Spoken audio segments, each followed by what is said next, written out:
The Soap TV, Healing Lives. Naam, karibu sana mpenzi mtazamaji, na Bwana Yesu asifiwe popote pale ambapo unatutazama. Ni furaha yetu tumeweza kukutana ndani ya wiki ya pili ya kipindi chetu cha uhalisia wa neno.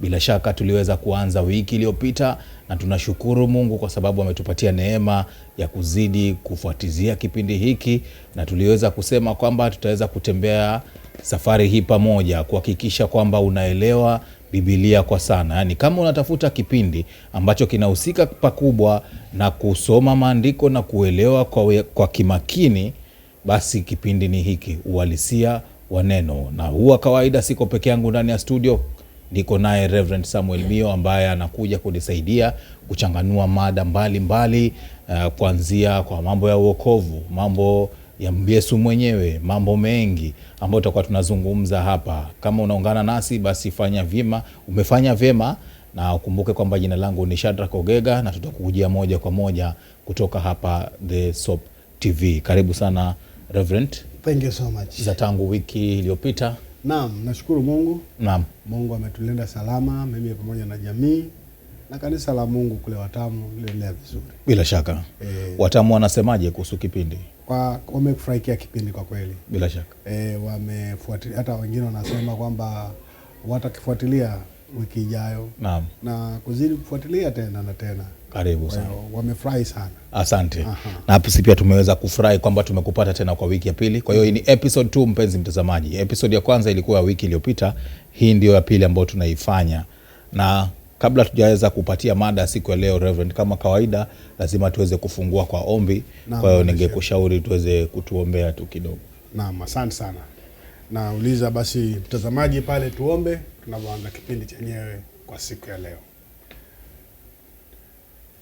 Baba yetu wa mbinguni, katika jina la mwanao Yesu tunakushukuru kwa jinsi ulivyotutafutia muda na kututengea muda huu kuweza kuja hapa na kuzungumza pamoja na mtazamaji wetu huyu kuhusu masuala ya kuijenga imani zetu ndani ya Kristo. Naomba tunavyoendelea katika kipindi hiki tusaidie kuelewa, na tupe Bwana neema ya kufuatisha, mioyo ya hekima ya kufanya kile ambacho neno lako inatuangazia. Nasi Bwana tubadilishwe kwa wema na jina lako kutukuzwa. Tubariki hapa na bariki mtazamaji, katika jina la Yesu tuomba haya tukiamini. Amen. Naam, bila shaka kwa ombi hilo mpenzi mtazamaji, kipindi sasa kishafunguliwa rasmi, na ningependa pia nikikushirikishe, tuma maoni yako, tuma swali lako, tuma yale ambayo ungetaka kutupongeza nayo, pia unaweza kututumia pale. Kama pengine uko na swali lolote la kiinjili ambalo linakutatiza vile vile, hata kama liko nje ya mjadala wa siku ya leo, unaweza kufanya hivyo, manake Reverend yupo hapa kuhakikisha kwamba yale maswali yote anaweza kuyajibu. Sasa nataka uelewe hivi, wiki jana tuliweza kuzungumza na tukafungua kurasa mzima wa kutaka kujua Yesu ni nani. Na tulianza kusema kwamba Yesu aliweza kushuka kwa asili ya kimwili, japo alikuwa na utukufu wake. Reverend akatueleza na pia akatufundisha mambo mengi ya safari ya Yesu. Alianza kuzungumza pia baadhi ya wale manabii ambao waliweza kutoa taarifa mbeleni kabla sijaweza kufanyika, ambazo ni prophecies.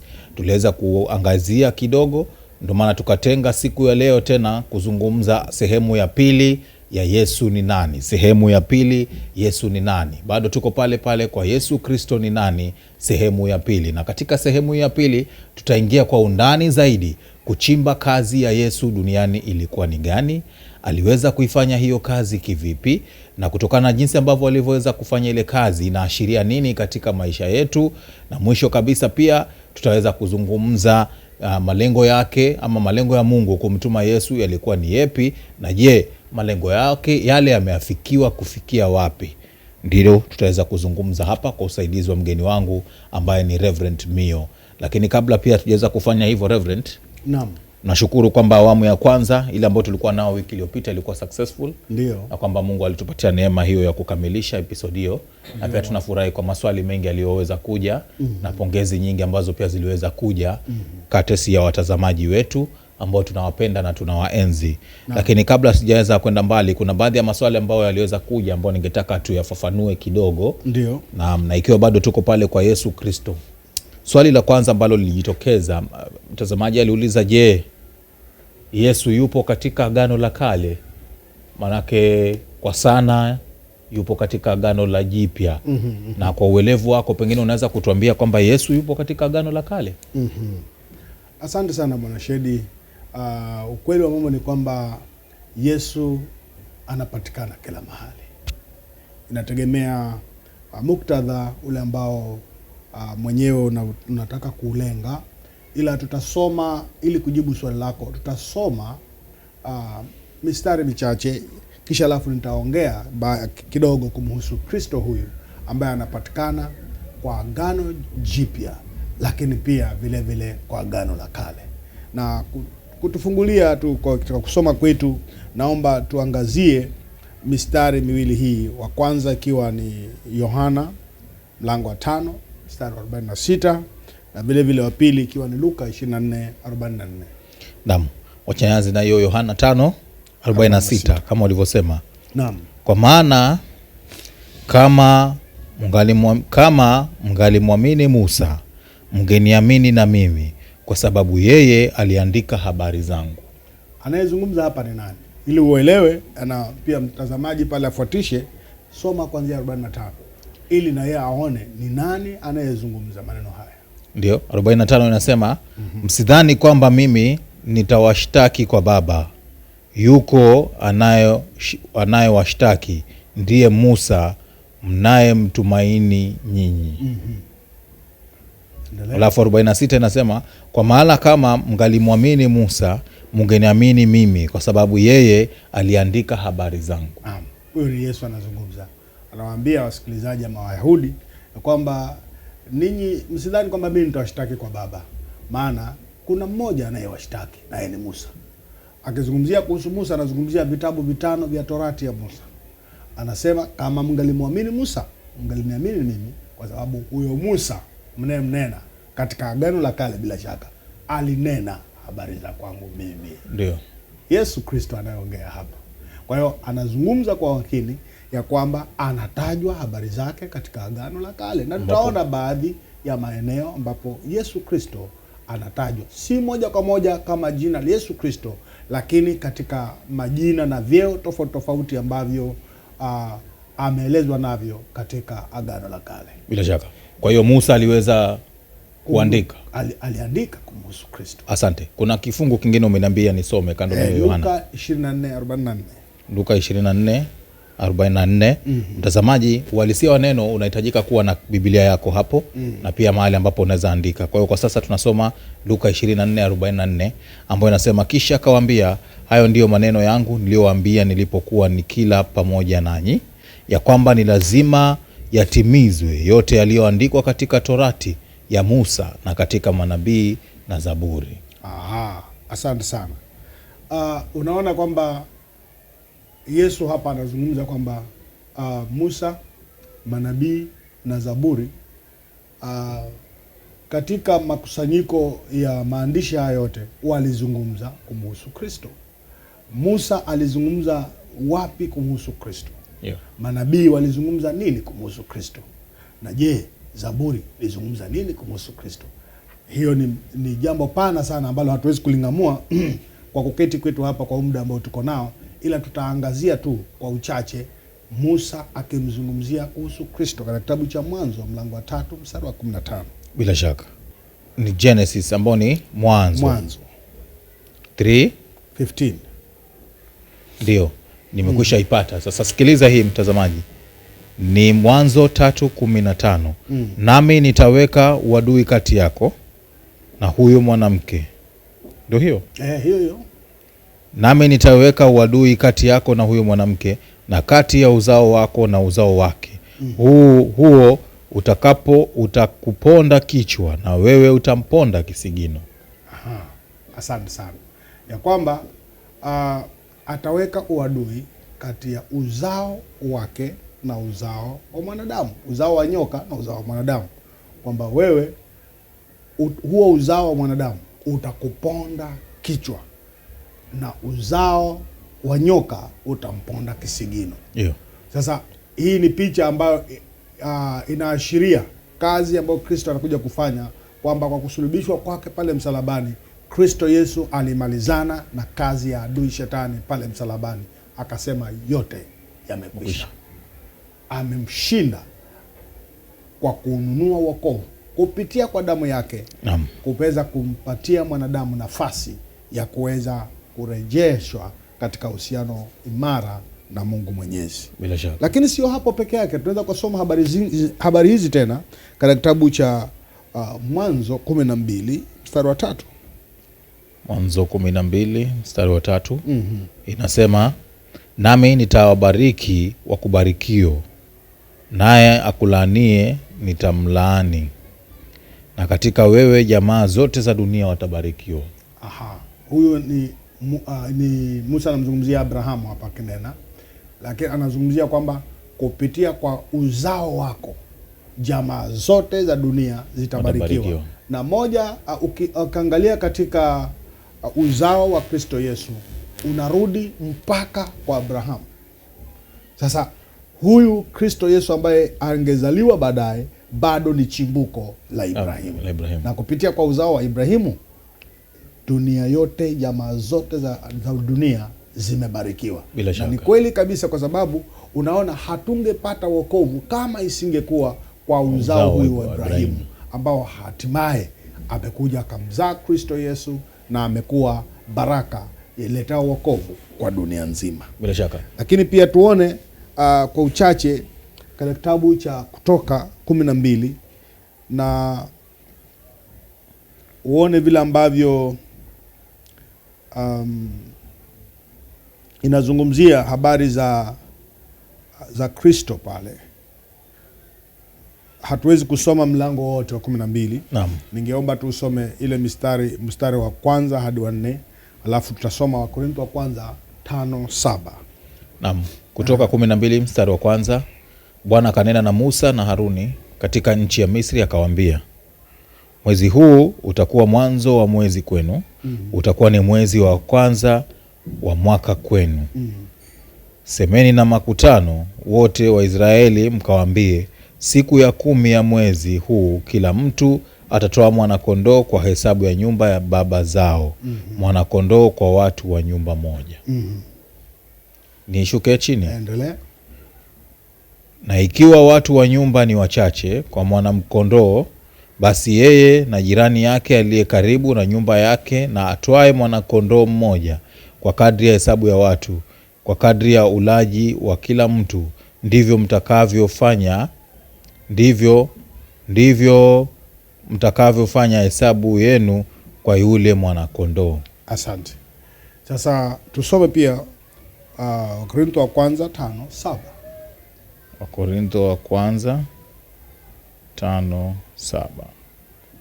Biblia inasema, basi jisafisheni mkatoe ile chachu ya kale, mpate kuwa donge jipya, kama vile mlivyo hamkutiwa chachu, kwa maana Pasaka wetu amekwisha kutolewa kuwa sadaka, yani Kristo. Asante sana. Naomba uelewe kwamba katika kitabu cha Kutoka 12 Mungu Mwenyezi anazungumzia uanzishwaji wa sherehe ya Pasaka. Sherehe ya Pasaka inawekewa msingi wake pale, na itakuwa ndio mwezi wa kwanza wa kila mwaka, na siku yake ya 10 walipaswa kuanza kumchukua mwana-kondoo, na mwana-kondoo huyu wangemchinja kwa hesabu ya wale waliokuwa katika nyumba zao. Na moja ya majina ambayo Kristo Yesu anaitwa nayo mpaka leo ni kwamba yeye ni mwana-kondoo wa Mungu aichukua dhambi ya dunia. Sasa Kristo Yesu amefananishwa na Pasaka, yani mwana-kondoo aliyepeanwa kwa ajili ya dhambi za dunia leo, kama vile ambavyo ilikuwa ikiashiria Pasaka enzi za Musa. Kwa hiyo Musa anaongea kuhusu Pasaka, na vile vile utimilifu wake umekuja kutimia kwamba Yesu sasa ndiye Pasaka wetu katika Agano Jipya. Bila shaka. Kwa hiyo nikikupata kwa makini Reverend, ni kwamba kuelewa alivyotajwa Yesu ndani ya Agano la Kale linahitaji uelevu kidogo, na uchukue umakini wa kuelewa ilitajwa vipi na sio moja kwa moja. Biblia lote kuanzia Mwanzo kufika Ufunuo linamzungumzia mtu mmoja, Yesu Kristo. Sasa inabidi uanze kuangazia ni picha zipi zinanena kumhusu Yesu, na unaweza kuangalia kama katika vitabu vya Musa anaelezwa, na tumefanya tu kidogo, hatujaviangazia vyote. Kuna maelezo mengi zaidi katika vitabu vya Musa, isipokuwa sisi tumeangalia tu kwa uchache, ili angalau mtazamaji pale aweze kuona maeneo ambapo Yesu Kristo anatajwa katika Agano la Kale. Nimetangulia kukwambia hajatajwa moja kwa moja kama Yesu Kristo, lakini ametajwa kwa mifano na picha ambazo zinamwashiria kama mwenyewe alivyotana.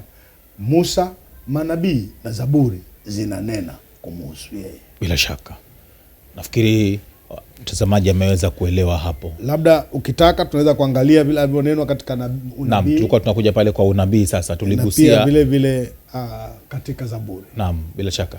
Naam, pale kwenye manabii wiki jana tuligusia nabii Isaia pamoja na nabii Maika. Ndio. Kwa hiyo mtazamaji anauliza ni hao tu wawili? Hapana. Naam. Manabii wengi walinena kuhusu Kristo Yesu hata kabla atungwe mimba katika tumbo la mama yake, lakini vile vile pia manabii hawa walizungumza, manabii wengine wengi pia walizungumza habari za Yesu huyu. Tutaangazia bado Isaya katika kitabu cha Isaya mlango wa 9 na tusome mstari wake wa 7. Naam. Mlango wa 9 mstari wa 7. Bila shaka. Mpenzi mtazamaji, unachukua pia Biblia yako, unafika pale kwenye Isaya 9 mstari wa 7. Ile nasema maongeo ya enzi yake na amani. Labda uanze 6 hadi 7. Ndio, tuanzie hapo kwa 6 hadi 7. Maana kwa ajili yetu mtoto amezaliwa, tumepewa mtoto mwanamume, na ana uwezo wa kifalme utakuwa begani mwake, naye ataitwa jina lake Mshauri wa Ajabu, Mungu mwenye nguvu, Baba wa milele, Mfalme wa amani. Maongeo ya enzi yake na amani hayatakuwa na mwisho kamwe, katika kiti cha enzi cha Daudi na ufalme wake, kuuthibitisha na kuutegemeza kwa hukumu na kwa haki, tangu sasa na hata milele. Wivu wa Bwana wa majeshi ndio utakaotenda hayo, hukumu kwa ujeuri na udhalimu. Asante sana. Sasa tuliangalia juma lililopita kwamba nabii huyu Isaya alizungumza kwa makini na kwa sahihi kumhusu bikira atakayemzaa mwana ambaye jina lake ataitwa Immanueli. Yeah. Na vile vile tunaona tena bado hapa ananena bado Isaya kwamba huyu mtoto atakayezaliwa atakuwa na majina na vyeo ambavyo ukivimulika vinamnukuu Yesu. Yeah. Kwa mfano anasema atakuwa Mungu mkuu, Mfalme wa amani, Bwana wa mabwana. Ndio. Mshauri wa ajabu. Na Mshauri wa ajabu. Haya yote yanayozungumzwa hapa ni vyeo na afisi ambazo zinamleka na kumnukuu Kristo Yesu. Mbali na kwamba alitabiri kwa usahihi kwamba yeye angezaliwa na bikira, bado anataja kazi zake na afisi zake ambazo angezimiliki alipokuwa dunia hii. Dio. Na hata leo bado maneno haya vyo hivi ambavyo vinatajwa na Isaya katika kitabu cha Isaya 9:6 na 7 bado vinanukuliwa kumwashiria Kristo Yesu. Bila shaka. Kwa hiyo tunaweza kumwangalia bado Isaya. Ndio. Kabla tuende kwa Yeremia, tunaweza kumwangalia Isaya bado katika kitabu cha Isaya 53. Isaya 53. Kuanzia mstari wa ngapi? Mstari wa kwanza tukifika wa 3 labda. Nani aliyesadiki habari tulioileta? Na mkono wa Bwana amefunuliwa nani? Maana alikuwa mbele zake kama mche mororo na kama mzinzi katika nchi kavu. Yeye hana umbo wala uzuri, na tumwonapo hana uzuri hata tumtamani. Alidharauliwa na kukataliwa na watu, mtu wa huzuni nyingi, ajuaye sikitiko, na kama mtu ambaye watu humficha nyuso zao, alidharauliwa wala hatukumhesabu kuwa kitu. Endelea. Hakika amechukua masikitiko yetu, amejitwika huzuni zetu, lakini tulimdhania ya kuwa amepigwa na Mungu na kuteswa. Bali aliyejeruhiwa kwa makosa yetu, alichubuliwa kwa maovu yetu.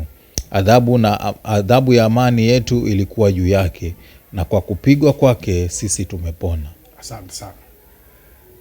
Hayo yote ambayo tumeyasoma katika kitabu cha Isaya mlango wa 53 mstari wa kwanza kufika mstari wa 6 inazungumzia Kristo Yesu, kwamba tulimkataa, tukamchubua, tukamfanyia kila namna ya fedhuli, lakini pamoja na yote tuliyomfanyia yeye, alikuwa akiyafanya aliyoyafanya kwa faida yetu sisi, na adhabu ya makosa yetu yaliwekwa kwenye mabega yake alivyopenda pale msalabani, na kwa kupigwa kwake Kristo sisi leo tumepona.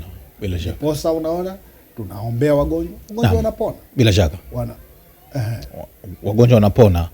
Ila tutasoma Yeremia kabla tujachukua mapumziko, Reverend. Lakini swali langu ni hili, mbona hakutajwa moja kwa moja? Siri ilikuwa ni nini hasa? Hajatajwa kwa moja kwa sababu hajazaliwa bado, ni viashiria ya kwamba atazaliwa. Okay. Na kama ujuavyo, kabla mtoto azaliwe hapewi jina lake lela moja kwa moja, lakini ishara hizi zinamnena na zinamlenga kwamba Kristo Yesu ndiye ambaye anavaa viatu hivi. Ama kwa kuuliza tu mtazamaji, ni nani mwingine ambaye anaweza kuvaa viatu na sifa hizi ambazo analimbikiziwa Kristo? Bila shaka. Naam, nimeweza kukuelewa kikamilifu. Naomba tusome hiyo Yeremia ambayo umesema kabla tujachukua mapumziko mafupi kwa haraka kidogo. Tutasoma Yeremia katika kitabu cha Yeremia 31 hadi 34, ambayo tunachokisoma hapa kinanukuliwa vile vile katika kitabu cha Waebrania mlango wa 8. Naam. Lakini kwanza tusome Yeremia 31 na 30 hadi 34. Ndio inasema, angalia siku zinakuja, sema Bwana, nitakapofanya agano jipya na nyumba ya Israeli na nyumba ya Yuda. Na si kwa mfano wa agano lile nililolifanya kwa baba zao katika siku ile nilipowashika mkono, ili kuwatoa katika nchi ya Misri, ambalo agano langu hilo walilivunja, ingawa nalikuwa mume kwao, asema Bwana. Bali agano hili ndilo nitakalolifanya na nyumba ya Israeli baada ya siku zile, asema Bwana. Nitatia sheria yangu ndani yao, na katika mioyo yao nitaiandika, nami nitakuwa Mungu wao, nao watakuwa watu wangu. Wala hawatamfundisha kila mtu jirani yake na kila mtu ndugu yake, wakisema, mjue Bwana, kwa maana watanijua wote, tangu mtu aliye mdogo miongoni mwao hata aliye mkubwa miongoni mwao, asema Bwana, maana nitausamehe uovu wao, wala dhambi yao sitaikumbuka tena. Asante. Yeremia anatupatia picha hapa ya ahadi ya agano jipya ambalo lingekuja kwa mtu, kupitia kwa mtu wa Kristo Yesu. Na tunajua pasina shaka kwamba Yesu Kristo ndiye wakala wa agano jipya. Sasa anazungumza kwamba agano la kale watu aliliwashinda kulibeba, lakini sasa anazungumzia kwamba angekuja na agano jipya, na hili agano jipya halingeandikwa kwenye mbao za mawe kama lilivyofanywa agano la kwanza ama agano la kale, lakini lingeandikwa katika mioyo ya wanadamu. Na hapa hakuna mtu atakayefundisha na mwenzake tena kuhusu kumjua Mungu. Kwa hiyo tunaona Yeremia akipata picha kamili ya kwamba wakala wa agano jipya atakayekuja kulisimamisha ni Yesu Kristo. Bila shaka, ambaye pia ulisema ana uwezo wa kusamehe uovu wao, wala dhambi yao sitaikumbuka tena. Kabisa. Na ulikuwa umesema hiyo wiki iliyopita kwamba Yesu alikuja kusamehe dhambi. Kabisa. Na anazidi kusamehe dhambi. Shikilia hapo. Reverend, tutakuwa tunarudi kudadavua zaidi na kuchanganua swala zima la Yesu Kristo sehemu ya pili. Ndio ambao tunazungumza hapa. Tuma swali lako, ila kwa sasa tunachukua mapumziko mafupi. Tukirudi tutakuwa tuna mengi zaidi ya kuzungumza hapa kwa usaidizi wa Kasisi Mio. Usiende mbali tafadhali. Thank you.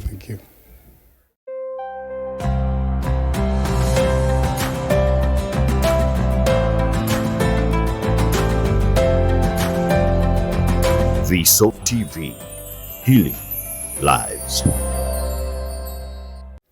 Naam, karibu sana mpenzi mtazamaji kwenye awamu ya pili uhalisia wa neno, kipindi chetu. Hapa leo tunazungumza kuhusu Yesu Kristo, sehemu ya pili. Tulikuwa tumeanza sehemu ya kwanza wiki iliyopita. Sasa tunaendeleza na sehemu ya pili ya mada hiyo hiyo, kutokana na yale ambayo Yesu alikuja kufanya, maudhui na madhumuni yake ya kuja. Tutaweza kuangalia hapo zaidi, japo tulikuwa tumegusia ile awamu ya kwanza. Hapa ni mwendelezo tu, na kama jinsi ambavyo tunaendelea, pia tungetaka pia wewe uendelee kutuma maswali yako, maoni yako, pamoja pia na yale ambayo ungetaka usaidike nayo ili uelewe uhalisia wa neno kikamilifu.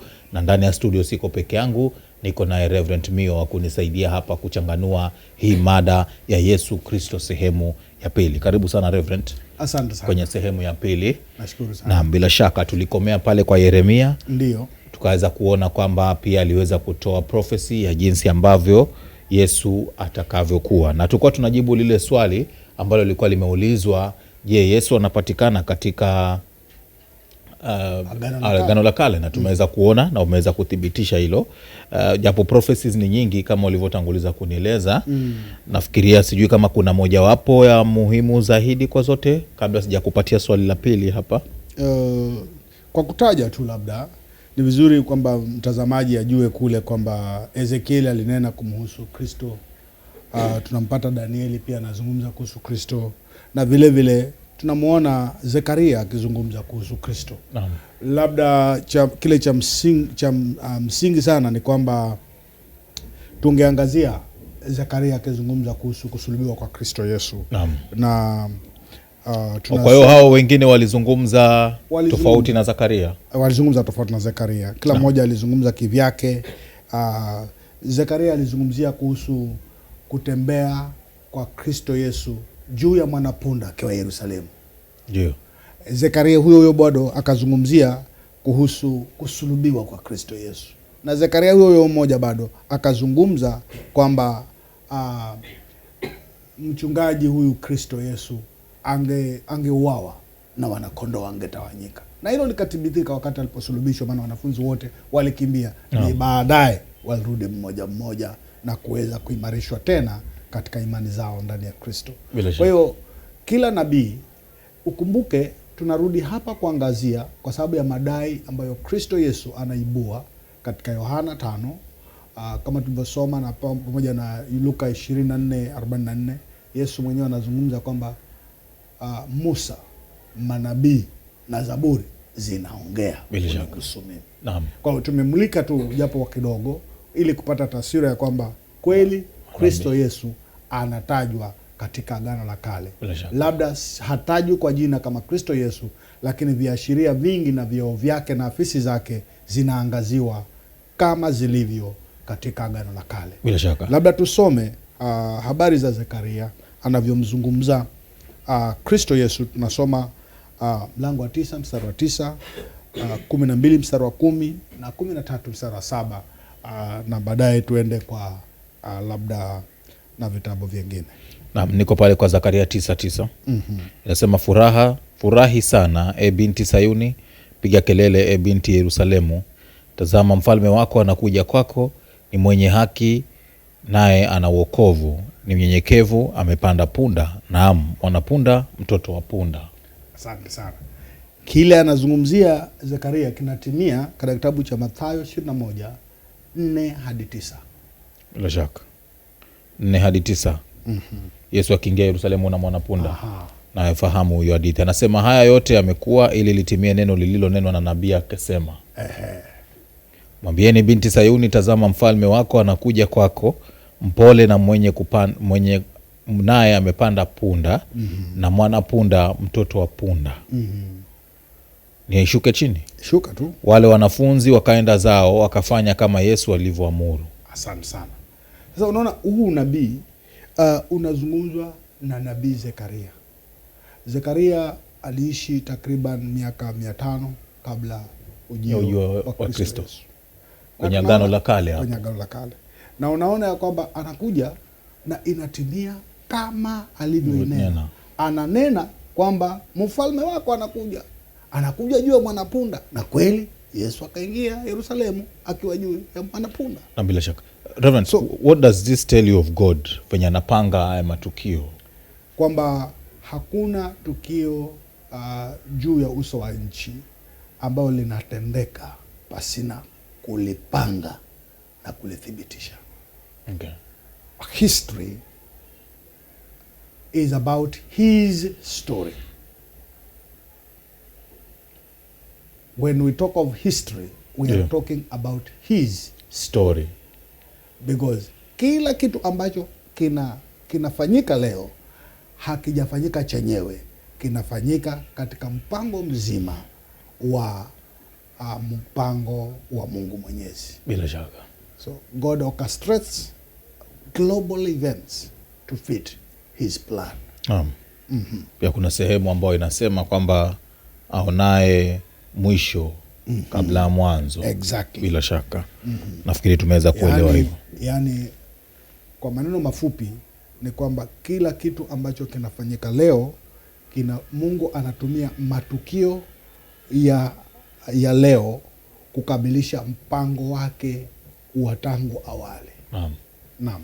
Bila shaka. Naam. Sasa kwenye tusome tena. Naam. Kabla hatujaenda huko, tusome tena katika kitabu cha Zekaria 12:10 na vile vile Zekaria 13:7 na baadaye tutaweza kwenda. Naam, Zekaria 12:10 inasema, nami nitawamwagia watu wa nyumba ya Daudi na wenyeji wa Yerusalemu roho ya neema na kuomba, nao watamtazama yeye ambaye walimchoma, nao watamuomboleza kama vile mtu amuombolezavyo mwanawe wa pekee, nao wataona uchungu kwa ajili yake kama vile mtu aonavyo uchungu kwa ajili ya mzaliwa wake wa kwanza. Naam. Ni nani aliyechoma katika bavu zake na katika viganja vyake? Bila shaka Yesu. Naam. Tusome pia Zekaria 13:7. 13:7. Inasema, amka upanga juu ya mchungaji wangu na juu ya mtu aliye mwenzangu, asema Bwana wa majeshi, mpige mchungaji, nao kondoo watatawanyika, nami nitaugeuza mkono wangu juu ya wadogo. Naam, na Kristo alipopigwa upanga, alipochomwa kwa fumo, alipopigwa kwa misumari, wanafunzi, maandiko yanasema katika kitabu Yohana, walitoroka wote, ambao ndo kondoo walitawanyika.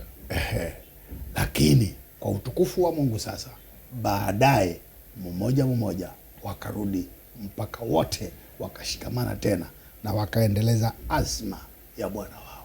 Bila shaka. Reverend, kwa hivyo inamaanisha kwamba pengine mtu anaweza jiuliza, kuna matokeo fulani ambayo yanafanyika kwa maisha yake ambayo yana lengo na sababu na Mungu mwenyewe ametaka yafanyike. Ndio. Nitakuambia moja kwa moja kwamba kila tukio ambalo linafanyika maishani mwako linaweza kuwa katika mpango mkamilifu wa Mungu ama mpango ulio God's permissive will, mpango ulioruhusiwa na Mungu. Na mwanadamu siku zote akikubali kumtafuta Mungu atakuja kujua kwa nini mambo kadha wa kadha yatukie yanavyotukia na maisha yake. Nina mifano mingi mimi na binafsi ya kuona Mungu alivyoongoza hatua za maisha yangu kuyapeleka kunifikisha pale nilipo leo, kwamba kila hatua aliyonipitishia Mungu kumbe ilikuwa na sababu. Kwa hiyo mtazamaji, najua sasa hata wewe sasa hivi unapitia vitu kadha wa kadha maishani. Naomba usifike mahali ukatamauka. Mungu anakusudi kwa nini upitie unayopitia, na kama utakusanya moyo wako urudi mahali pa kumtafuta Mungu, na Mungu atakuonyesha sababu kwa nini upitie unayopitia. Na wakati mwingi ni kwa sababu anataka tu aurudishe ushirika wako na yeye na akuingize kwa mpango wake juu ya maisha yako. Kwa hiyo usivunjike moyo wala usitamauke, rudi mahali pa kumtafuta Mungu. Bila shaka. Swali shauri zuri hilo, mpenzi mtazamaji, umeweza kupewa hapo. Ilikuwa nimegusia tu kutokana na yale ambayo yaliweza kufanyika wakati ambapo hayo yalifanyika, wakati ambapo wale wanafunzi waliweza kutawanyika, na yote yalifanyika hapa ili neno liweze kutimia. Hata lile lako ambalo unahisi kidogo ni matatizo, pengine ni shida mbalimbali unazozipitia, basi elewa kwamba ni mpango wa Mungu na wewe ni ushikilie tu na usikate tamaa. Yatatukia kulingana na wakati wake, manake hata wazungu wanasema God's time is the best. Naam, Reverend, sasa tukitoka kwa manabii tulisema pia kuna Zaburi. Isipokuwa tutakuwa tunafanya makosa makubwa tuingie kwa Zaburi pasina kuangalia a key theme ama afisi kubwa moja ambayo Kristo inamnukuu Kristo katika Agano la Kale. Bado katika kitabu cha Mwanzo 14 kuanzia mstari wake, tutarudi kwa Zaburi, lakini Mwanzo 14 mstari wake wa 18 kufika 20. Mwanzo 14 kufika 20. Kwanza mstari wa 20. 14 usome 18 hadi 20. Lakini ili mtazamaji pale akushike kwa uzuri, mbona usianze 16? Na mnaanzia hapo kwa 14 16. Mwanzo, naye akarudisha mali zote, akamrudisha na Lutu nduguye na mali zake na wanawe na wanawake pia na watu. Kisha Abrahamu aliporudi kutoka kumpiga Kedolama na wale wafalme waliokuwa pamoja naye, mfalme wa Sodoma akatoka amlaki katika bonde la Shawe, nalo ni bonde la mfalme. Na Melizedeki mfalme wa Salemu akaleta mkate na divai, naye alikuwa kuhani wa Mungu aliye juu sana. Akambariki akasema, Abrahamu na abarikiwe na Mungu aliye juu sana, muumba mbingu na nchi. Nishuke chini? Umefika 20? Ndio nafika 20 sasa. Ahimidiwe Mungu aliye juu sana, aliyewatia adui zako mikononi mwako. Ahimidiwe Mungu aliye juu sana, aliyewatia adui zako mikononi mwako. Asante sana. Na Abrahamu akafanyaje alipobarikiwa na Melkizedeki? Nishuke chini? Naam. Hapo nimefika mstari wa 20, kwa wanasoma 21. Mfalme wa Sodoma akamwambia Abrahamu, nipe mimi hao watu na hizo mali uchukue wewe. Abrahamu akamwambia mfalme wa Sodoma, nimeinua mkono wangu kwa Bwana Mungu aliye juu sana, muumba mbingu na nchi. Asante sana. Kwa maneno mengine, Abrahamu anaelewa ya kwamba haongei na mtu mdogo. Anaelewa anaongea na Mungu muumba wa nchi. Na anazungumza Mungu huyu anapewa vyeo kadhaa. Jina lake ambalo nalitoa nalo hapa ni Melkizedeki. Maana yake ni mfalme wa Salemu. Salemu ni jina la kitambo la mji ambao leo unajulikana kama Jerusalem. Mfalme wa Yerusalemu ambaye ni kuhani kwa Mungu mkuu, naye huyu alimbariki Abrahamu. Tunaweza kuona habari za Melkizedeki huyu katika kitabu cha Waebrania mlango wa 7. Ukizungumzia habari zake unaanza kuona mlango wa 5 mpaka mlango wa 7 zinazungumzwa habari zake, lakini ili kwa ajili ya kunukuu tu mtazamaji atuelewe, tusome mlango wa 7 mstari wa 1 hadi wa 3. Hapo kwa Waebrania. Waebrania ndio. 7 mstari wa 1 hadi wa 3. Naam. Kwa maana Melkizedeki huyo mfalme wa Salemu, kuhani wa Mungu aliye juu, aliyekutana na Ibrahimu alipokuwa akirudi katika kuwapiga hao wafalme, akambariki. Ambaye Ibrahimu alimwagia sehemu ya 10 ya vitu vyote. Tafsiri ya jina la kwanza ni mfalme wa haki, tena mfalme wa Salemu, maana yake mfalme wa amani. Mstari wa 3, hana baba, hana mama, hana wazazi, hana mwanzo wa siku zake, wala mwisho wa uhai wake, bali amefananishwa na mwana wa Mungu, huyo adumu kuhani milele. Asante sana. Habari hizi zinamnukuu nani? Kristo Yesu. Hana baba, hana mama. Kwa sababu tukimzungumzia Mungu, Mungu aliyeziumba mbingu na nchi, hakuumbwa wala hakuzaliwa. Tunazungumzia kwamba Mungu akiwa asilimia mwanadamu, 100% mwanadamu, alizaliwa na Bikira Mariamu. Lakini Mungu katika asili yake hakuumbwa wala hakuumba. Maana hana mwanzo na hana mwisho. Na hizi sifa hizi analimbikiziwa mwana wa Mungu. Ambaye kwa uelewa wa kila mmoja wetu hapa, mwana wa Mungu wa milele ni Kristo Yesu. Melkizedeki ni jina la moja kwa moja nalo linamfaa Kristo katika Agano la Kale.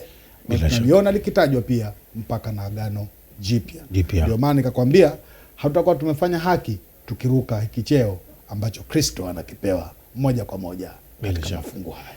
Asante sana. Lakini umenigusia jambo kabla tujafika kwa Zaburi. Kabla tujaenda pale, labda niulize, pengine Yesu alihusika katika uumbaji? Naam. Vizuri sana. Tunamwona Kristo akihusika katika uumbaji, maana nikinukuu tu Yohana 1 mstari ule wa 3 kama sikosei, unasema hakuna, vyote viliumbwa kupitia yeye na pasipo yeye hakuna kilichoumbwa ambacho kiliumbwa. Labda tunukuu pale, uende pale tuongezee Yohana 1 mstari wa 3. Ndio. Inasema vyote vilifanyika kwa huyo, wala pasipo yeye hakikufanyika chochote kilichofanyika. Sasa moja kwa moja nazungumziwa neno huyu. Naambiwa hapo mwanzo kulikuwa na neno, na neno alikuwa pamoja na Mungu, neno alikuwa Mungu. Na vyote vilifanyika kupitia kwa yeye, na pasipo yeye hakuna kile kilichoumbwa ambacho kiliumbwa. Na bado tuna mafungu mengi ya kuonyesha Kristo Yesu akihusika moja kwa moja katika uumbaji, lakini kwa kujua ya kwamba bado tuna picha nyingi ambazo lazima tuzichore katika mioyo na akili za watazamaji, itabidi kwa leo tuachie hapo. Isipokuwa tungeangalia pia na Wakolosai akituambia mambo hayo ambayo tunazungumza katika kitabu cha Yohana. Kolosai mlango wa kwanza mstari wa 15. Ndio, Wakolosai mlango wa kwanza mstari wa 15. Tunajibu lile swali kama Yesu alishiriki katika uumbaji. Ndio wanavyotueleza hapa Reverend. Mlango wa kwanza 15. Naye ni mfano wa Mungu asiyeonekana, mzaliwa wa kwanza wa viumbe vyote. Kwa kuwa katika yeye vitu vyote viliumbwa, vilivyo mbinguni na vilivyo juu ya nchi, vinavyoonekana na visivyoonekana. Katika nani? Katika yeye huyo vitu vyote viliumbwa ambavyo viliumbwa. Muhimu sana kuona ya kwamba Kristo ukimfahamu katika cheo chake na katika asili na tabia yake tangia mwanzo, utagundua ya kwamba alichukua mwili kuja kwetu kuweza kuwa na mwingiliano nasi tuweze kumwelewa, lakini moja kwa moja kipindi chote ambacho alikuwa pamoja nasi hakuacha afisi yake ya kuwa Mungu 100% miongoni mwa wanadamu. Na bila shaka sijui kwa nini kabla sijaenda hapo kwa Zaburi kila tunapozungumza swali la jitokeza. Sasa Reverend, iwapo kama tunasema kwamba alishiriki katika uumbaji, na pia nimepata kuelewa maana pia pale mwanzo Mungu mwenyewe alikuwa akisema kwamba na tumuumbe mwanadamu, inamaanisha walikuwa hakuwa peke yake, alikuwa katika ushirika na utatu wake akiumba, ambayo ni yeye, Mwana na Roho. Bila shaka kwa walishiriki wote kufanya hivyo. Ukisoma kitabu cha Mwanzo mlango wa kwanza mstari wa kwanza, hiyo picha utaiona vizuri. Labda usome Mwanzo mstari wa kwanza, mlango wa kwanza mstari wa kwanza hadi wa 3. Bila shaka Mwanzo moja mstari wa kwanza. Itakuwa vizuri mtazamaji unasoma na sisi hapa ndio uweze kuelewa tu, usisikilize tu, unachukua pia time yako kuweza kusoma pamoja, manake haya tunayapata hapa ni mazito mno. Hapo mwanzo Mungu aliziumba mbingu na nchi, nayo nchi ulikuwa ukiwa tena utupu, na giza lilikuwa juu ya uso na vilindi vya maji. Roho ya Mungu ikatulia juu ya uso wa maji. Angalia hapo, unaona picha gani?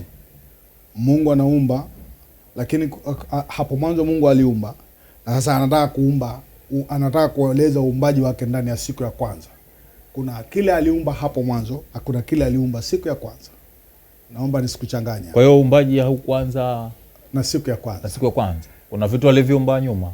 Kuna vitu hapo siku ya kwanza alipokuwa anaumba, kulikuwa tayari anajenga juu ya uumbaji wake, kwa sababu anasema hapo mwanzo Mungu aliumba mbingu na nchi. Lakini kukawaje katika alipoumba mbingu na nchi, zilikuwaje?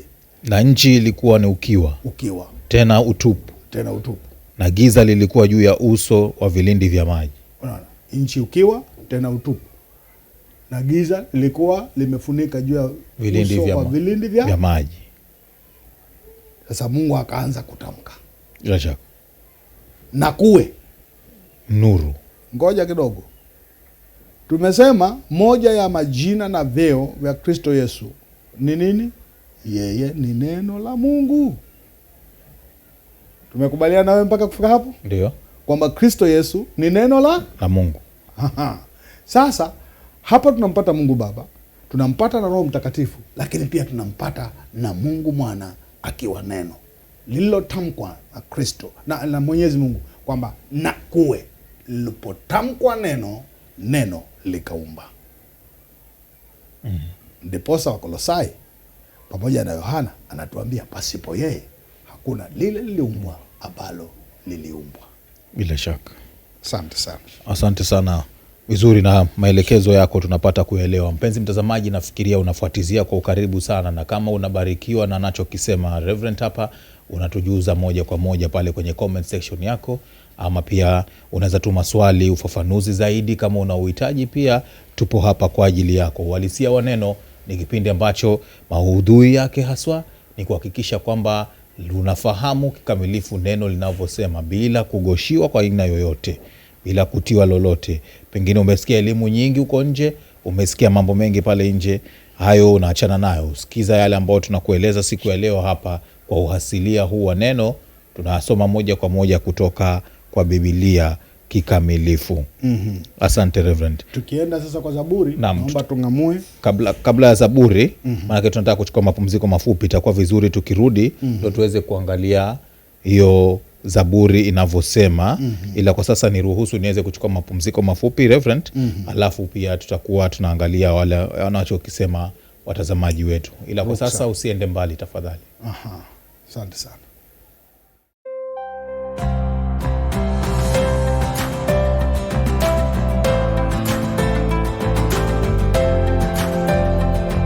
Vsought TV, Healing Lives. Naam, karibu sana mpenzi mtazamaji kwenye awamu yetu ya tatu. Iwapo kama ndo unaungana nasi hapa sasa, tunazungumza uhalisia wa neno, na mjadala wetu tuliichukulia kutoka ile ambayo tulimaliza wiki iliyopita, tukasema tutakuja kuendeleza. Ndo tunaendeleza hivi leo, kwamba tunataka kung'amua zaidi Yesu Kristo ni nani, na tuko katika sehemu ya pili. Tushakamilisha kuangalia baadhi ya zile na unabii ulizotolewa na jinsi ambavyo iliweza kutimia. Kama ndo pengine imekupita hiyo, unatembelea kurasa yetu ya YouTube uangalia awamu ya kwanza na ya pili tumezungumza vipi. Na bado niko naye Reverend Mio hapa kunisaidia kuchanganua mada hii kwa ukamilifu na kwa ustadi na kwa umakini zaidi. Na pia napata kuelewa kwamba Reverend, naam Bwana Shedi, kwamba kuelewa maandiko, nataka nitumie neno, haitaki pufya. You take your time, sit down, relax. Haitaki pupa. Unajua mimi ni wakuja huko. Kwa kweli si Mungu katika hekima yake amefunua yote ambayo tunaweza tukayafahamu katika maandiko. Ni mtazamaji ama mhubiri yule ambaye anataka atumie muda wake kukaa na Biblia, aweze kuchimba na kupata hazina zilizopo katika neno lake. In fact, kuna mstari wa andiko hapa, naomba ni usome, maana utatusaidia sana kuelewa kile ambacho tunazungumza tukisema kuhusu kuchimba, na inapatikana katika Mithali 2. Mithali 2. Tufike pale kitabu cha Mithali mlango wa 2 na tuone mstari wa kwanza hadi wa 3. Mithali 2 mstari wa kwanza hadi wa 5 actually. Na Mithali 2 kuanzia mstari wa kwanza hadi 5. Hadi 5. Nafikiri mtazamaji pia ameweza kufika. Nasoma kwa haraka. Mwanangu, kama ukiyakubali maneno yangu na kuyaweka akiba maagizo yangu, hata ukatega sikio lako kusikia hekima, ukauelekeza moyo wako upate kufahamu. Naam, ukiita busara na kupaza sauti yako upate ufahamu, ukiutafuta kama fedha na kuutafutia kama hazina iliyositirika, ndipo utakapofahamu kumcha Bwana na kupata kumjua Mungu. Asante sana. Hapa kuna picha inatolewa kwamba kumtafuta Mungu kunahitaji hekima nyingi, kunahitaji uvumilivu mwingi. Maana anazungumzia ule mstari wa pili akisema, naam, ukiitafuta busara na kupaza sauti yako upate ufahamu, ukiutafuta kama fedha na kuutafutia kama hazina iliyostirika. Na maswali ambayo tunaweza kuulizana ni hii: watu hufanya nini kutafuta fedha? Naam. Unaona, kuna wengine wanajichosha mchana kutwa wakitafuta fedha. Sasa Mungu anapenda na sisi tukifika kwa kumtafuta Mungu tufike mahali pa kumaanisha. Bila shaka. Na hiyo itagharimu muda wako, itagharimu uvumilivu, itagharimu kuanisha ndiko hili na lile, alimradi umepata kujua kwa usahihi ukweli halisia katika fundisho la somo lolote lile ambalo unataka kulimulika. Kwa hiyo inahitaji uvumilivu, ndio, lakini Mungu ashukuriwe ya kwamba amefunua yote ambayo tunahitaji kuyajua. Ni msikizaji na mtazamaji achukue nafasi yake, amulike na kung'amua, atapata kujua mapenzi ya Mungu ni yapi. Bila shaka. Asante sana. Kwa hiyo ina kazi ya wewe kuitafuta, na ufahamu unakuja wakati unaoitafuta kama fedha. Nimependa huo mstari wa 14. Ukiutafuta kama fedha. Mstari wa 4, samahani. Ni Methali 2 mstari wa 4. Ukiutafuta kama fedha na kuutafutia kama hazina iliyositirika. Sasa ile bidii unayoifanya pale nje ukitafuta fedha, hiyo bidii ichukue, iweke huku katika kutafuta na kutaka kufahamu neno la Mungu zaidi. Exactly. Utafikia kiwango hicho ambacho tunakizungumza. Asante sana Reverend. Nafikiri nami pia nikitoka hapa hichi kifungu nitaenda nyooshea watu mahali. Naam. Sasa nimekumbuka lile swali nilikuwa nataka kukuuliza Reverend. Naam. Kabla tujafikia kwenye Zaburi. Jana ile wiki iliyopita tulizungumza, nikauliza kama tunamuomba nani? Ukanamuomba tunamuomba Mungu kupitia kwa Kristo. Ndio. Sasa leo tumeona kwamba Mungu Yesu alishiriki katika uumbaji. Na umenipatia vifungu vya kweli kabisa. Hilo halina ubishi. Sasa nataka niulize, Mungu anashare utukufu na Yesu? Mungu anashare utukufu na Yesu? Nafikiri swali lako tulijibu tangia wiki iliyopita, wakati ambapo Yesu mwenyewe anazungumza katika kitabu cha Yohana mlango wa 14, akizungumza pale na kusema, kumwambia Filipo, anayeniona mimi amemwona Baba. Bila shaka. Maana mimi ni ndani ya Baba na Baba yu ndani yangu. Ile picha anayoitoa Yesu hapa ni kwamba huyu ni mtu mmoja. Bila shaka. Isipokuwa sasa katika veo na afisi zake akachukua umbo la mwanadamu. Wa Filipi 2 kuanzia ule mstari wa 7. Tukasoma hiyo wiki iliyopita. Akaja kukaa nasi ili atufundishe sisi njia ya kwenda kwa Baba. Asante. Swali ambalo nilikuwa nimeulizia hili, maana kuna sehemu tofauti katika maisha ya Kristo tumeona hata mwenyewe akiomba kwa Baba. Ndio. Akiwa Mungu, mwanadamu asilimia kwa 100. Bila shaka. Sasa nataka mtazamaji aweze kuelewa, iwapo kama sisi tunaomba kwa Mungu na Yesu ndiye Mungu, iweje sasa yeye pia alikuwa akimwomba huyo Mungu? Picha ambayo ni muhimu, asante kwa swali lako. Picha ambayo tunaichora hapa ni hili: tunamzungumzia Kristo Yesu, na tunamzungumzia Kristo Yesu kwa sababu wengi wa wafuasi wa Kristo na wale wasiokuwa wafuasi wa Kristo hukanganyika na picha hii. Inakuwaje mtu mmoja awe na kuashiria vyeo na afisi za watu wawili? Ndio.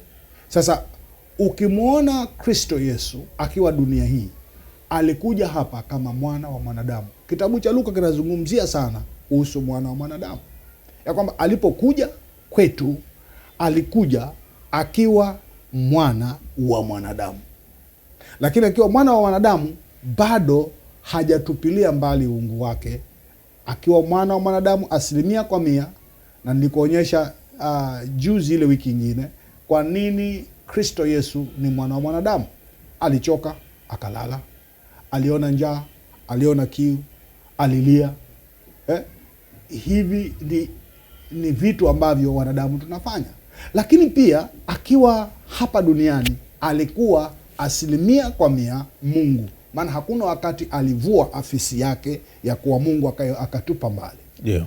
Sasa ndio unaona hata baada ya kufa na kufufuka kwake hakuhitaji mlango aingie kwa nyumba za watu. Ndio. Alichomo ghafla bin fu, wamefunga milango, kuta zimefungwa, madirisha yamefungwa, Kristo ndiye huyu miongoni mwao. Naam. Wanajiuliza ameingia wapi?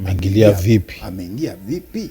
Kwa sababu kama Mungu 100% hakuhitaji mlango wa kupita ndio aingie. Sasa Yesu huyu mmoja ukimwangalia kwa mfumo mmoja tu kama mwanadamu utakosa kuelewa kwa nini basi aombe. Umwangalie kama Mungu utakosa kujua kwa nini aombe.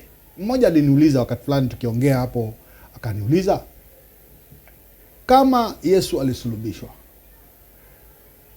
wakati ule alipokufa nani alikuwa in charge of the world? Ndio. Nikamwambia swali zuri.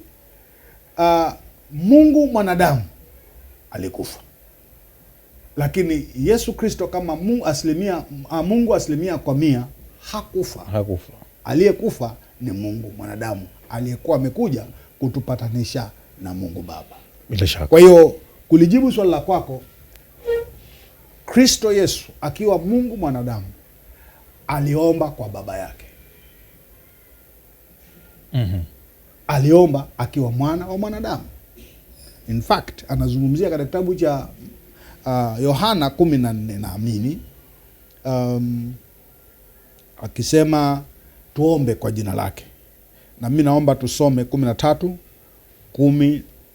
Yohana 14 13 na 16 hadi 16. Yohana 14 13 hadi 16. Yohana 14 kuanzia 13. Ndio, anasema nanyi mkiomba lolote kwa jina langu, hilo nitalifanya, ili Baba atukuzwe ndani ya Mwana. Endelea kusoma. 14 anasema mkiniomba lolote kwa jina langu nitalifanya. 15 anasema mkinipenda mtazishika amri zangu. Na 16 je? Anasema naam, nitamuomba Baba naye atawapa msaidizi mwingine ili akae nanyi hata milele. Asante sana.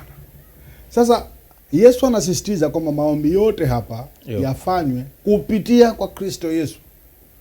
Hayapaswi kufanywa kupitia kwa Mariamu, hayapaswi kufanywa kupitia kwa labda wazazi wetu, hayapaswi kufanywa kupitia kwa jina la mwingine yote yule. Labda tumetaja hayapaswi kufanywa kupitia kwa Mariamu. Kuna watu kuna wenzetu wanaomba kupitia Mariamu. Sasa hilo si fundisho la Biblia moja kwa moja. Labda uwaulize ukikutana na watu kama hao wanatoa wapi fundisho la kuomba kupitia kwa Mariamu.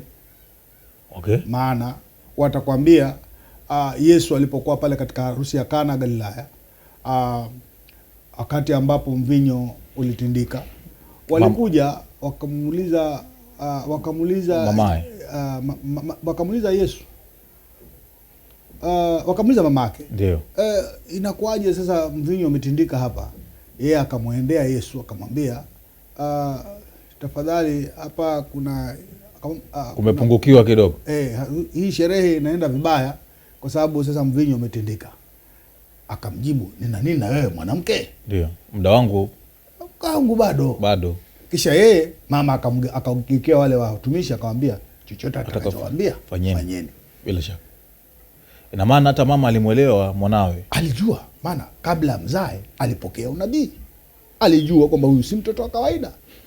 Sasa anageukia naambia, chochote atakachowaambia fanyeni. Na yeye akaja akawaambia, jazeni maji kwa mabalazi. Yeah. Na kisha walipojaza na yeye alipotoa shukrani kwa Mungu, yale maji yakageuka kwa mvinyo. Sasa wanatumia kifungu hicho wakisema ya kwamba tunapaswa kuomba kupitia kwa Maria. mama. Lakini Mwende kwa Yesu mama. mwenyewe Yesu mwenyewe hapa anasema nyinyi mutaomba lolote kwa jina langu. Lolote kwa jina langu. Hilo nitalifanya. Hilo nitalifanya. Bila shaka.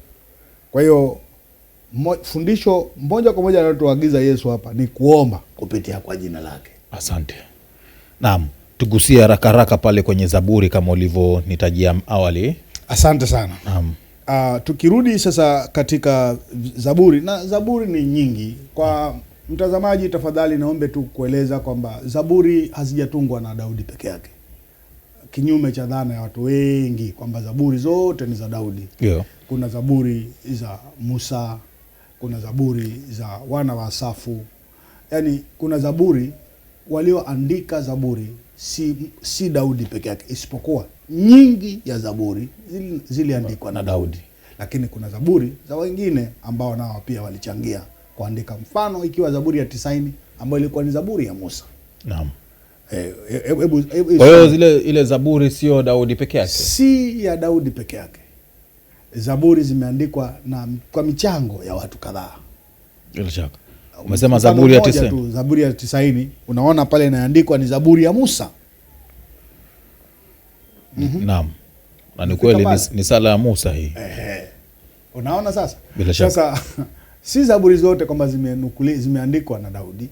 Kuna michango ya watu wengine pia ambao walichangia kuandika Zaburi.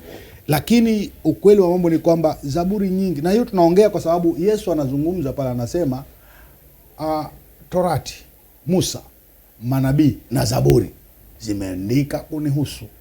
Sasa ni muhimu kuoja kwamba tukinukuu Zaburi si Daudi peke yake aliandika. Kuna baadhi ya michango ya wengine ambao wameandika.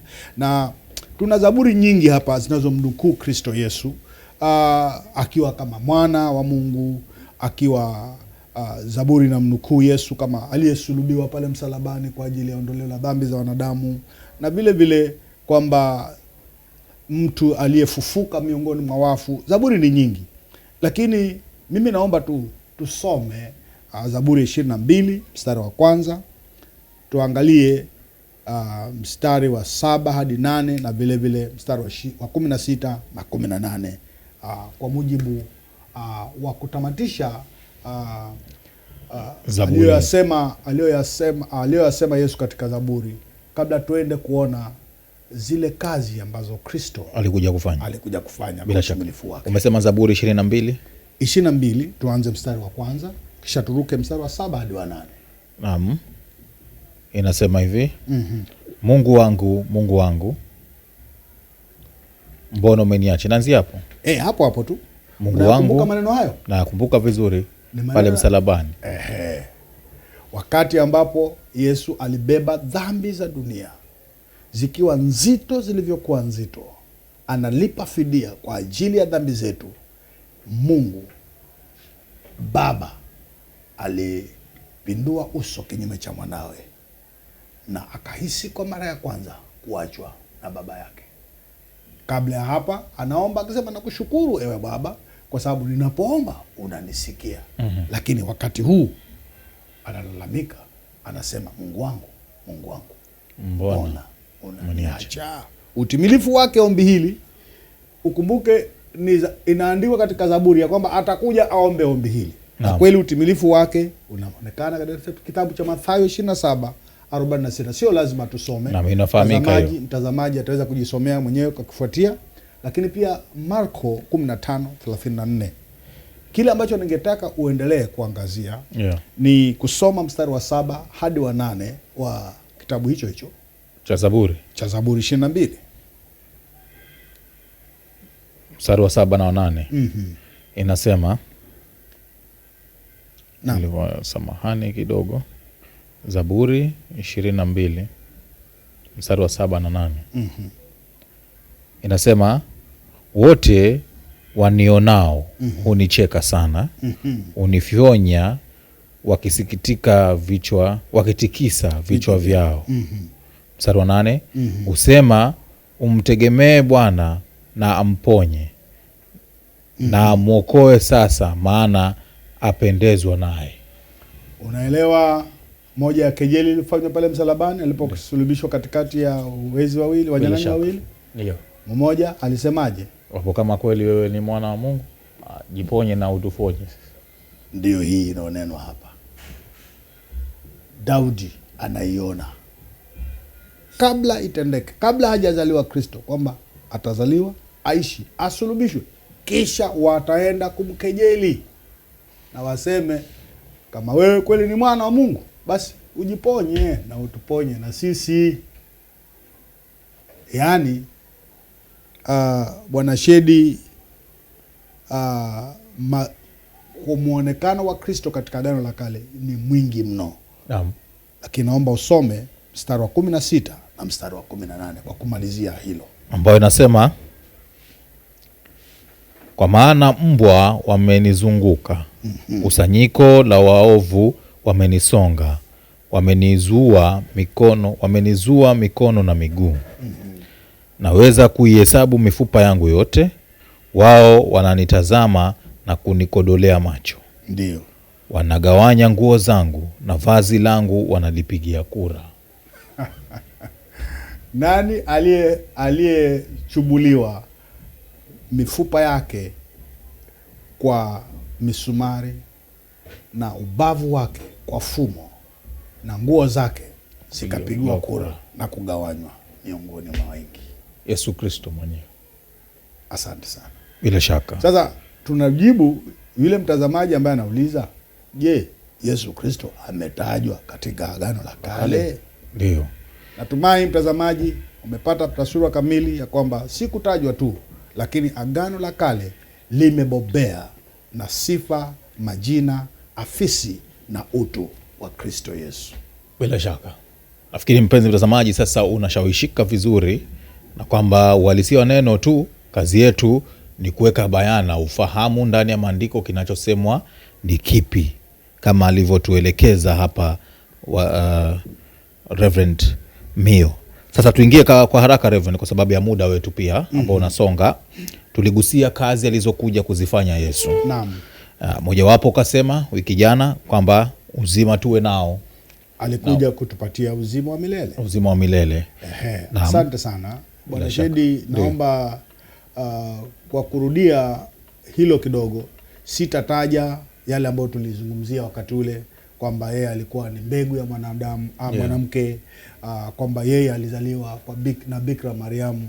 Tukazungumzia kwamba pia Mika alizungumza kwamba angezaliwa Bethlehem ya Yuda. Vile vile Isaya akazungumza kwamba huyu atazaliwa kupitia kwa Bikira.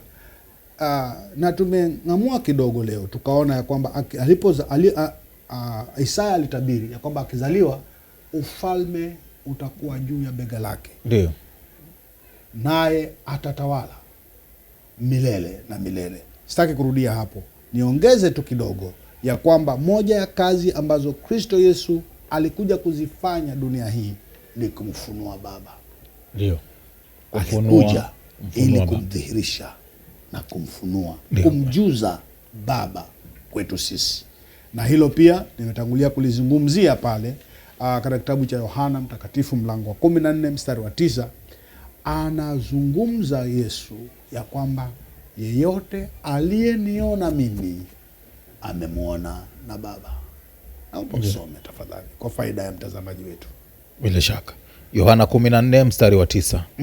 Yesu akamwambia, mimi nimekuwepo pamoja nanyi siku zote hizi zote, wewe usinijue Filipo, aliyeniona mimi amemwona Baba, basi wewe wasemaje utuonyeshe Baba? Asante sana. Ikumbuke kwamba Kristo Yesu amekuja, moja ya kazi zake ni kumudhihirisha Baba kwetu sisi. Ndio. Katika kitabu cha Kutoka tuliona ile wiki iliyopita ya kwamba angekuja katika utukufu wake wote kama alivyonawia kuja wakati ule. Watu walimtoroka, Wanaisraeli walikimbia, hata ingawaje ni wao waliokuwa wameitisha kwamba aje, walimkimbia. Lakini sasa alipokuja kwa umbo na sura ya mwanadamu, ikawa rahisi kwetu kuweza kuchukuliana naye na naye katika upole wake na uvumilivu wake anaendelea kutufundisha na kumfunua Baba kwetu sote. Na ikumbuke ya kwamba dunia nzima leo kuna watu ambao bado hawajamjua Mungu ni nani. Bila shaka Wanatafuta mbinu nyingi, wengine wameunda dini zao, wengine wameona mifumo yao, wanajaribu kutafuta kumwelewa Baba ama Mungu Mwenyezi ni yupi. no. Naomba niwashauri kwamba ukitaka kumfahamu Mungu Mwenyezi, amejifunua kupitia kwa Kristo Yesu. Na ukijua hilo, itakuwa rahisi sana kwako wewe kujua kwamba makabila zote za watu ambao ziko pale nje, wengine wakiwa hawajamjua Kristo Yesu, hata hapa nchini Kenya bado kuna kabila mengi za watu ambao hawajamjua Kristo. Mungu anataka kitu kimoja, ya kwamba sote tufike mahali pa kurejesha uhusiano wetu sisi wanadamu pamoja na Mungu, na Mungu amefanya hili kuwezekana kupitia kwa utu na huduma ya Kristo Yesu. Bila shaka, na unavyosema hivyo Reverend, ni ishara tosha bado kazi tunayo sisi ambao tunamshuhudia Kristo.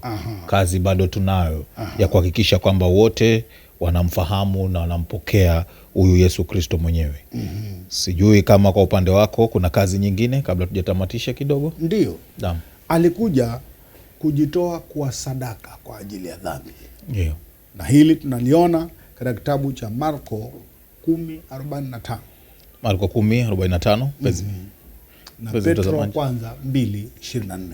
Naam, Marko 10:45 inasema kwa maana mwanadamu naye hakuja mwana wa Adamu naye hakuja kutumikiwa bali kutumika na kutoa nafsi yake iwe fidia ya wengi. Maana mwana wa Adamu hakuja kutumikiwa bali kutumika na kuitoa nafsi yake kwa ajili ya fidia ya wengi. Asante sana. Kwa hiyo alifanyika sadaka. Bila shaka. Naam. Labda niulize Reverend. Sitaki kuingia kwenye, lakini wiki jana uliniambia ni mambo ya sirini. Labda niulize kwa haraka. Hakuna mbinu nyingine ingeleta hiyo fidia pasi na kutumia Yesu Kristo pengine? Itambulike kwamba tangia awali Mungu aliweza kukabiliana na dhambi kwa ukali mno sana, ili hasira yake na ghadhabu yake itoshelezwe kwa haki. Mungu alikuwa akihitaji damu za hayawani kwa ajili ya ondoleo la dhambi za watu. Na miaka hiyo yote hayawani wengi walikufa, walichinjwa kwa sababu ya kufidia dhambi. Lakini kumbuka kwamba mwana kondoo wa Mungu akaweza kutoa fidia, akatoa sadaka yake mara moja kwa wakati wote, ili kwamba ikaweze kutosheleza ghadhabu ya Mungu, ili Mungu akitusamehe dhambi zetu atusamehe katika haki, kwa sababu ameadhibu dhambi ndani ya Kristo Yesu. Angetusamehe tu pasipo kuadhibu dhambi, Mungu angelikuwa amekoma kuwa mwenye haki. Lakini ili abaki kuendelea kuwa mwenye haki, ilibidi aiadhibu dhambi ya dunia juu ya mtu ama mwana wake aitwaye Kristo Yesu. Na kwa ajili hiyo amefanyika njia pekee ya kupatanisha wanadamu na Mungu wao. Bila shaka. Asante sana Reverend. Na kama ulivyosema kwamba kazi ni nyingi alizokuja kuzifanya, lakini kufikia hapo ukichanganya sehemu ya kwanza, ukichanganya na hii sehemu ya pili ya Yesu Kristo, mtazamaji, natumai kwamba utaweza kufahamu kikamilifu kazi aliyokuja kuifanya. Na labda kumwambia mtazamaji wetu pia kwamba tayari Yesu amelipa fidia kwa ajili ya dhambi za kila mwanadamu. Ni wajibu wa kila mwanadamu sasa kupokea zawadi ya wokovu ambayo Kristo Yesu ametununulia pale msalabani. Bila shaka. Hivi kwamba kila mmoja atakaye anaweza akapokea kipawa hiki cha wokovu, maana ndio mapenzi ya Mungu sote tuokolewe. Naam, bila shaka. Na kuhusiana na wokovu ndio jambo ambalo tutaliangalia wiki ijayo. Swala zima la wokovu ni nini haswa kama tunavyolitaja. Kwa hiyo usio na wasiwasi, una tune in wiki ijayo, same time, same place, utapata mahojiano haya pamoja na Reverend Mio hapa kuchambulia swala zima huo la wokovu. Ila kwa siku ya leo tungependa kusitisha hapo. Asante sana mtazamaji kwa kuchukua muda wako na kutazama. Pia asante sana Reverend. Mungu aweze kukubariki pia. Naam. Kwa ujio wako na mashauri yako hayo mazuri. Na wale wote wameshiriki kupeperushwa kwa kipindi hiki pia tunasema asanteni sana. Tufanye hivi tena wiki ijayo panapo majaliwa yake Mwenyezi Mungu. Kwa heri sana. Thank you and God bless you.